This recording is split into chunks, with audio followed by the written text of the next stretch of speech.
Саламатсыздар балалар, бүгін 3-ші сынып 78-ші сабақ көбейту және бөлу тәсілдері. Бірінші тапсырма: гүлдердің қай гүлзарда өсірілетінін анықта. Яғни бұл жерде салыстыру амалдары берілген. Бірінші, 60-қа 40-ты қосамыз 100, оған 3-ті көбейтеміз, тең болады 300. Бұл мына гүлзарға түседі, яғни мына жерге түседі деген сөз. Келесінің мәні 600, мына гүлзарға түседі. Келесі 600, келесі 560, келесі 700, келесі 280. Яғни бұл жерде 300-ті мына жерге қоямыз, мына 500 үлкен деген сөз. Мына жерде мысалы 600-ді мына жерге қоямыз, бізде 600 көп деген сөз. Теңдіктен шыққан мәндерді осы клеткаға қою арқылы есептеп жазып шығамыз. Келесі тапсырма: өрнекті шығарудың тиімді тәсілін тап. 8-ге 2-ні қосамыз 10, 10-ды 50-ге көбейтеміз 500. Тең болады 500. Бұл жерде тең болады 210, тең болады 350, тең 540, тең 90. 7-ге 3-ті қосамыз 10, 10-ды 9-ға көбейтеміз 90. Соңғы есептің мәні 240. Келесі тапсырма: үшінші және 4-ші тапсырма. Үшінші тапсырманың мәні: 22-ні 4-ге көбейтеміз 88, 660, 48, 480, 220, 110, 41, 11, 33, 110, 22 және 11 тең болады.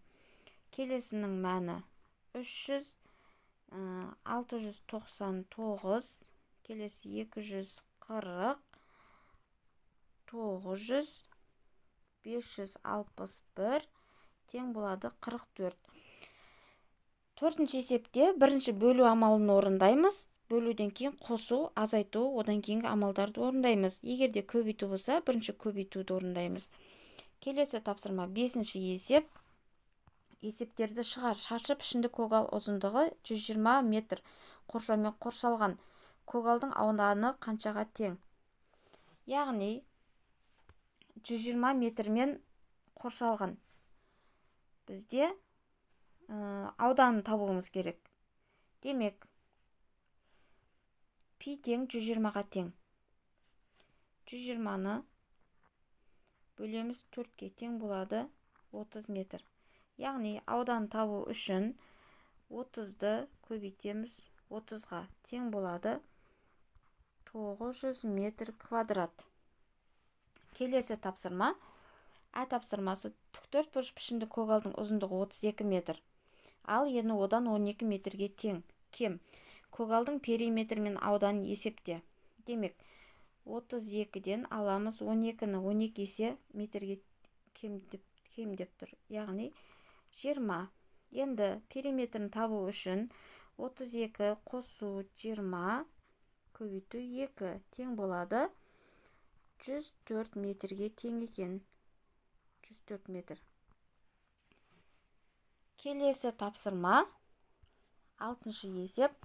Жарысқа қатысушыларды құттықтау үшін 24 қызыл және 18 ақ раушан гүл сатып алынды. Барлық гүлдерден теңдей 6 гүлшоқ жасалды. Әр гүлшоқта қанша гүлден болды? Демек, бұл жерде 24-ке қосамыз 18-ді. 24-ке қосамыз 18-ді. Тең болады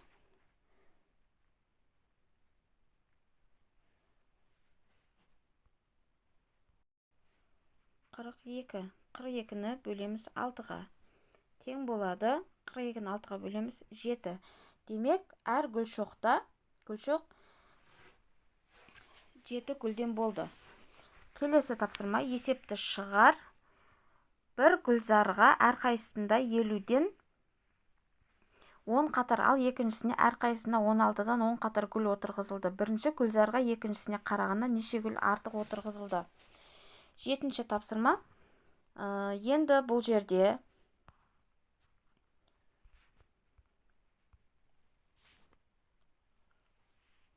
елуді көбейтеміз 10-ға. 50 көбейту 10 тең болады 500. 16-ны көбейтеміз 10-ға. Көбейтеміз 10-ға тең болады 160. Енді 500-ден 160-ты алып тастаймыз. 500 алу 160 тең болады 340. 340.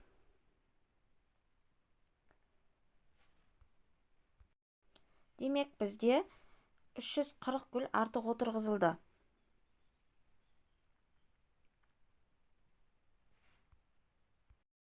Келесі тапсырма. Қаладағы көгалдандыру мекемесінің жұмысшылары бір күнде 6 гүлзарға және 4 алаңға гүл отырғызды. 30 жұмыс күнінде барлығы қанша гүлзарға және алаңға гүл отырғызылады? Демек, 6-ны көбейтеміз 30-ға. 6 көбейту 30 тең болады 180 тең 180. 30 көбейту 4. Мына жерде 4 болу керек. 4 көбейту 30 тең болады 120. Енді 180 мен 120-ны қосамыз. Тең болады 180 қосу 120 тең болады 300. Яғни 30 жұмыс күнде барлығы 300 гүлзарға және алаңға 300 гүл отырғызылады екен. Келесі тапсырма.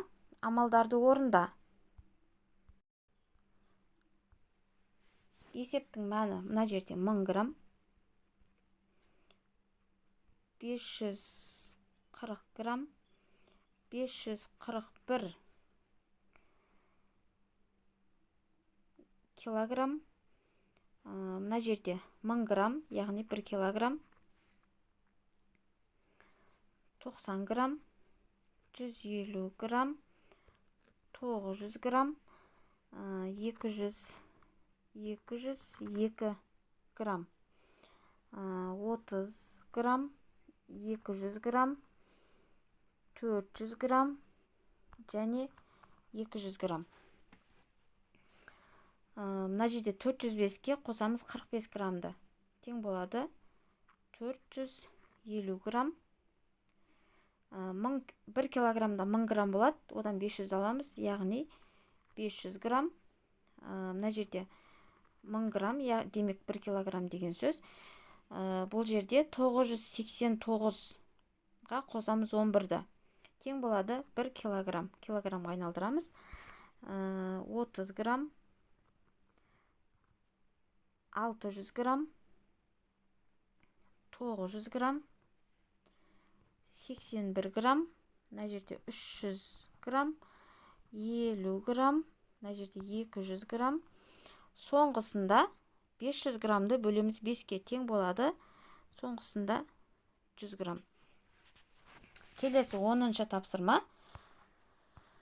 6, 4, 8, 5, 9, 7 сандарынан ең үлкен және ең кіші 3 таңбалы сандарды құрастыр. Олардың айырмасын тап. Шыққан жауаптың цифрларынан ең үлкен және ең кіші 3 таңбалы сан құрастыр. Олардың айырмасын тап. Осы тәсілді 4 рет қайтала. Өрнекте дәптеріңе баған бойынша жаз. Енді бізде ең үлкен сан 846 деп алсақ, 846 алу 648 тең, мына жеріміз 8, мына жер 9, 1 болады. 981 алынған 189 тең болады. Мына жер 2, 9, мына жер 7 болады. 972 алу 297 мына жеріміз 7. Тең болады 5, 7 және 6. Бұл жерде 765. Осыны ары қарай жалғастырамыз. Өте оңай. 4-шісін өзіміз айтамыз. Келесі тапсырма: есептерді шығар. 100 литр өсімдіктерге арналған тыңайтқышты 5 бидонға бөліп құюға болады. 800 литр тыңайтқышты құю үшін неше бидон керек? Енді бұл жерде 100-ді бірінші бөлеміз 5-ке. 100 бөлу 5 тең болады 20. Енді 800-ді бөлеміз 20-ға. 800 бөлу 20 тең болады 40.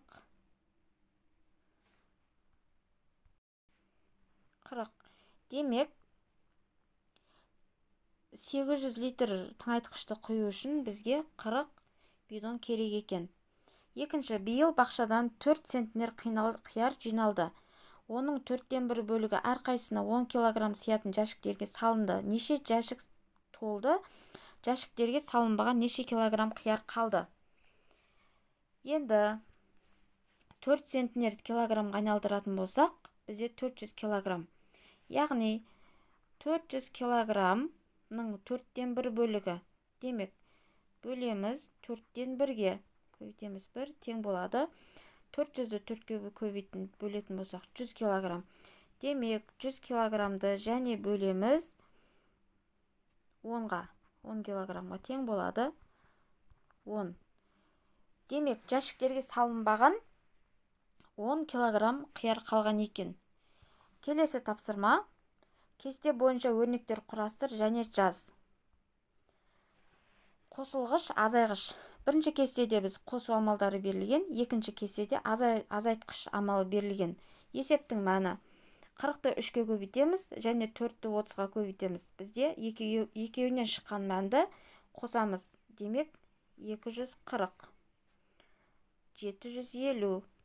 Өзіміз баған түрінде жазып тексерсек болады. 690, 283 тең болады 810. Келесі: азайғыш. 450, 840 және 840, 90, 659. Келесі тапсырма: салыстыр. Бізде біріншінің мәні 57, екіншінің мәні 7 шығады. Демек, мына жақ көп. Біріншінің мәні 11, екіншінің мәні 20 шығады. Демек, мына жақ көп. Біріншінің мәні 20, екіншінің мәні 8. Демек, сол жағы көп. Біріншінің мәні 21, екіншінің мәні 2 шығады. Демек, бізде 21. Сол жағы көп деген сөз. Келесі тапсырма.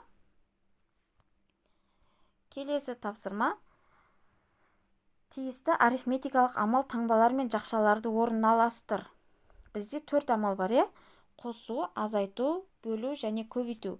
Осы 4 амалды пайдалану арқылы біз тиісті амалды орындап шығады екенбіз.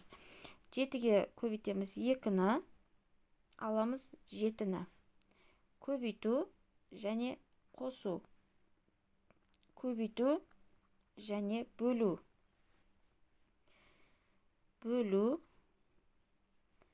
Бөлу және азайту. Бөлу және көбейту.